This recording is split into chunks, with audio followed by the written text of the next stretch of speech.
Velkomin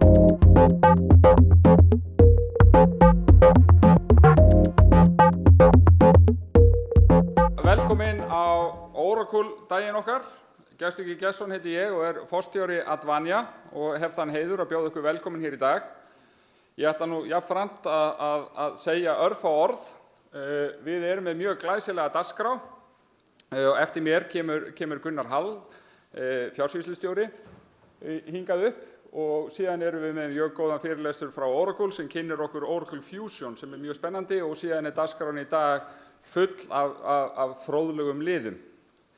Ég ætla ekki að reka dagskrána í smá bitum, heldur eru þið nú með dagskrárblaðið og veljið ykkur það sem ykkur hentar. Mér langar aðeins að fara inn í bara hvað Oracle, hvað þetta sem við erum að tala og svo fram til göttunum og auðvitað eru þið að hluta til sérfræðingar í kerfinu öllu eða einhverjum hlutum þess.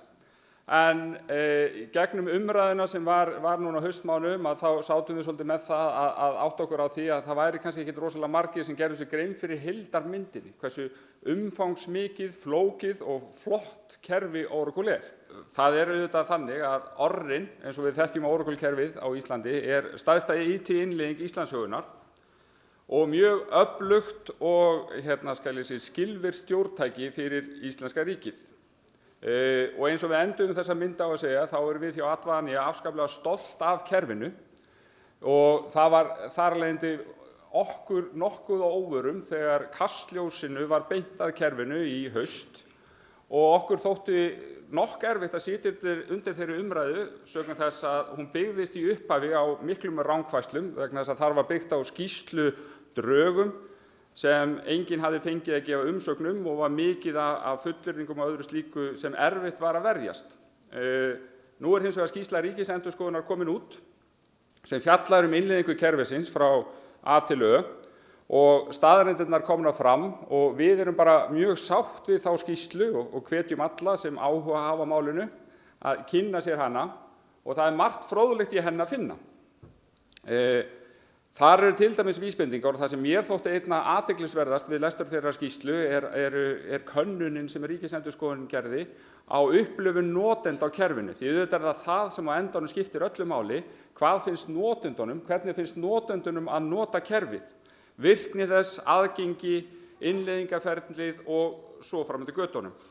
Og niðurstöðurnar gefa alveg tilefni til þess að staldra við og bera saman vegna þess að þarna erum við að horfa á niðurstöðu fyrir eitt kerfi en sem betur fer að þá erum við að nota fleiri kerfi hjá Advania og við höfum samanburð við önnur kerfi þannig við getum skoðað þetta pínulítið í samhengi.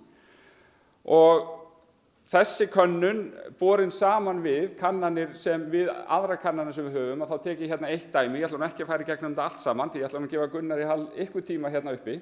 Að ef við skoðum bara virkni í samræmi við þarfir að þá þetta niðurstaðan sem kom fram út úr könnunum sem Ríkisendurskoðun framkvæmdi.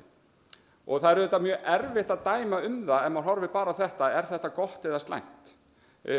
Þegar 15% segir að virkni sé í mjög miklu samræmi við þarfirnar, 57% segja frekar miklu samræmi, en þarna eru 23% sem segja í litlu samræmi og 5% í mjög litlu. Hins vegar eigum við svona kannanir fyrir önnur viðskiptakerfi og það auðvitað alveg seginsaga að eftir því sem viðskiptakerfin verða stærri og eftir því sem fleiri að nota þau, þeim lakari verða þessar niðurstöður. Litlu kerfin sem auðvelt að læra og eru í notkun hjá litlum fyrirtækjum, það auðvitað auðveldara að kunna þau, eðli málsins samkvæmt. En berum þetta saman og skoðum á þetta, þá eru þetta afskaplega sambærilega niðurstöður og höfum þá í huga að þessi samanburðarkönnun sem við erum að bera þetta saman við eru öll önnur ERP-kerfi.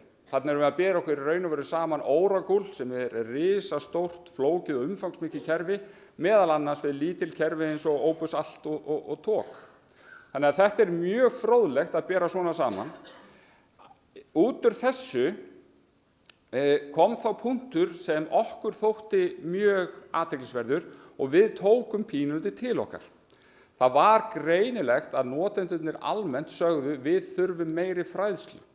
Við þurfum meiri kunnáttu á kerfi, við þurfum að vita betur hvað við erum með í höndunum.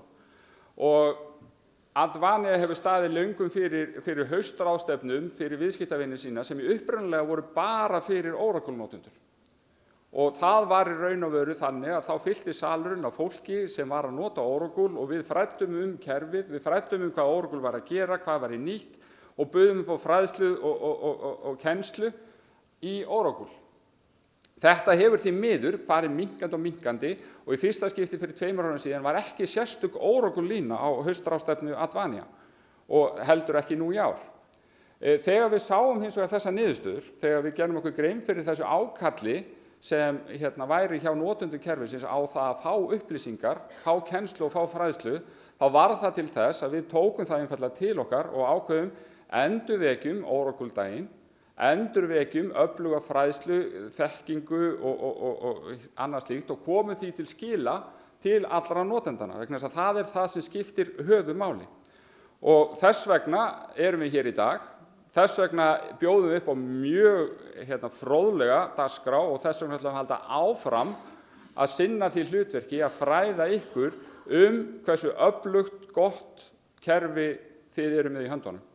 Þannig að þetta var nú það sem ég ætlaði að segja í dag og þakka kærlega fyrir mig og býð velkomin á svið Gunnar Hall sem ætlar að fara yfir aðra hluta kerfisins.